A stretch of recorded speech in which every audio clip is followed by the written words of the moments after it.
What's good, family? It's me, Coach 67 Sports TV. Shout out to the awesome and amazing LDBC, Lions Den Broadcasting Community. Shout out to the Louisiana All-American Sports Network. And shout out to the greatest university in the world, the Southern University, home of the mighty Jaguars. In this particular video, I'm going to talk about another Southern University player hitting the transfer portal. Now, before I get to that, people are asking me my thoughts on Southern University players entering the transfer portal. I think when it comes to certain players, it's kind of unnecessary because some players have to leave for you to bring in newer players. So I think that aspect of it is kind of unnecessary evil. I think the thing about it is certain players, you prefer to keep, like Xavier and ZT Set. Truthfully speaking, I think it probably would have been in his best interest to stay at Southern. That's my particular point of view when it comes to him, because he had a lot of upside, a lot of potential. He never really became fully polished as a passer. From what I hear, word on the curb is he's supposed to be going to West Virginia.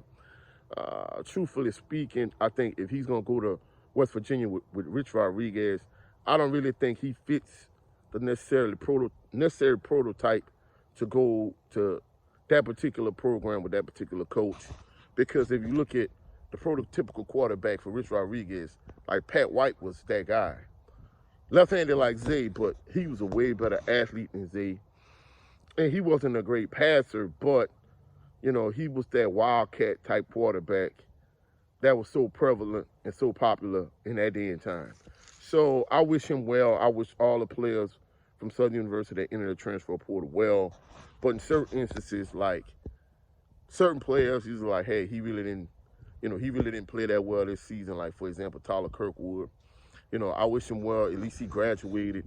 If he don't get picked up by another team, you could say, well, hey, at least he has a bachelor's degree. At least he graduated and he has 1 year eligibility left. Or as somebody like Zay, you'd have been like, hey, he a redshirt freshman. He getting ready to be a redshirt sophomore. I think it would have been his best interest to stay at Southern. But, your program is not in shambles because a player like him is leaving. Now, the next player to enter the transfer portal, one of the three-headed monsters at quarterback. One of the three-headed monsters at running back, because, they play running back by committee. Kobe Dillion has entered the transfer portal. He has 2 years of eligibility left. I think the fact that he has 2 years of eligibility left, it kind of goes to show me those seasons he kept getting hurt. Maybe they gave him that time back because he was another one. He played quarterback in high school. He came to Southern, and they moved him from quarterback to running back. I think at times he played real good this past season for Southern. I think the issue with him, just like all the other running backs, like one of the upcoming running backs, Barry Remo, is they all fit into this like third down prototypical Southern University running back. Now, in the 90s, one day I might potentially have an interview with a couple of these guys because they both from my area, Lionel Nicholas and Melvin Williams Jr. They both were at Southern University. Lionel Nicholas was more of a power back, but Melvin Williams was more the prototypical running back in that day and time. The Barry Sanders, the Thurman Thomas, the Emmitt Smiths. That was the prototypical NFL running back. Somebody like Lionel Nicholas, he never really got to play at Southern University except for being a starting punter, and he was like the SWAC newcomer freshman of the year, and he was the punter, whereas Melvin Williams got all the run, became the SWAC rookie of the year, and then next season he was the SWAC offensive player of the year. But the reason why Pete Richardson didn't play Lionel Nicholas a whole lot was because Melvin Williams Jr. was the prototypical running back at Southern University at the time. But you spin it forward to 2024, all Southern University running backs are kind of the same if you look at this past season. Whether we talking about C.J. Russell or we talking about Kendrick Grimes, who's really, in my opinion, a game breaker and a playmaker of that group. And Kobe Dillion had a couple long runs, but for the most part, he didn't have the speed Rhymes had, so he couldn't finish those runs. He would get caught.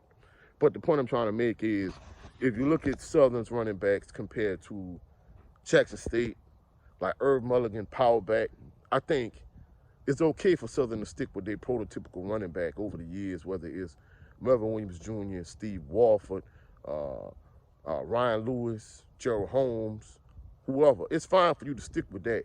But you need a couple power backs like Lionel Nicholas, like Gerard Sims.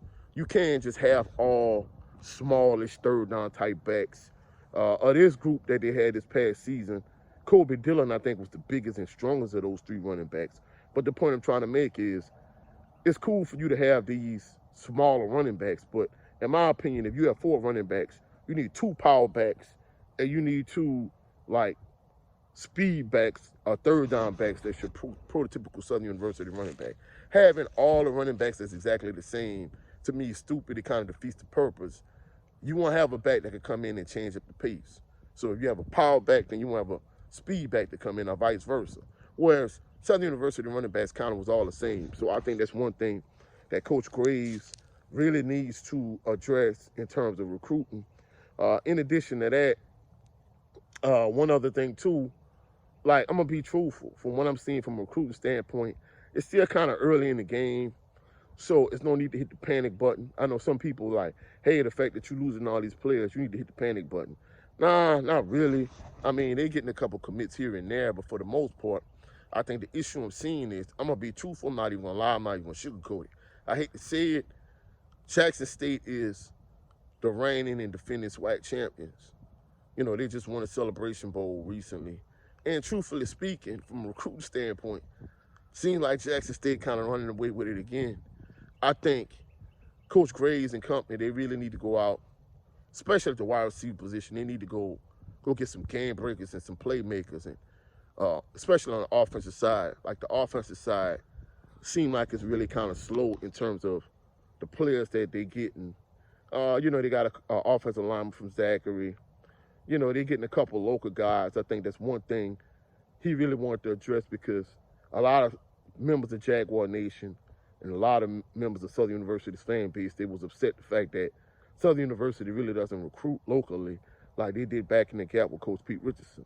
So I think he's addressed that, but I think he kind of needs to hit big time from a recruiting standpoint to close the gap between Southern and Jackson State and surpass Jackson State, because that's the standard that you have to surpass. I'm not gonna lie, Jaguar Nation is not gonna be content with coming in, winning the SWAC West and losing in the SWAC championship game to Jackson State. Like, he has to overcome that challenge. He has to get over that hurdle. That's the reason why Eric Dooley and Dawson Odoms are no longer head coaches at Southern University. So that's it for this video. Hopefully you found value in this video. If you have done so, please like the video, share the video, comment in the comment section, subscribe to the channel. Also, click the notification bell so you can be alerted anytime I post any new videos. Next couple of days, either tomorrow or the day after, we're going to finally have episode 5 of HBCU Fanatics with myself and my brother Jared Lovin Green. We're going to talk about it all: Southern University recruiting, the transfer portal, give a quick recap of the SWAC championship and the Celebration Bowl. And we're going to talk about the all-SWAC teams. We're going to talk about coaches that have been let go, like Coach Maynard.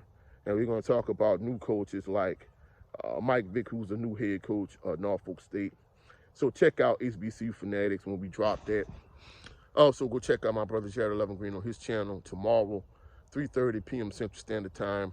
Southern Baller Show with myself, his twin JB, Big Joe Townsend, my brother Jay Good, who played football at Southern University, and Brent Fox. And also go check out my brother Brent Fox on his channel. And with his show, it's just me starring Brent Fox. He a huge Steelers fan, so go check him out. And also, go check out my brother 7A Sports TV. He has 2 channels.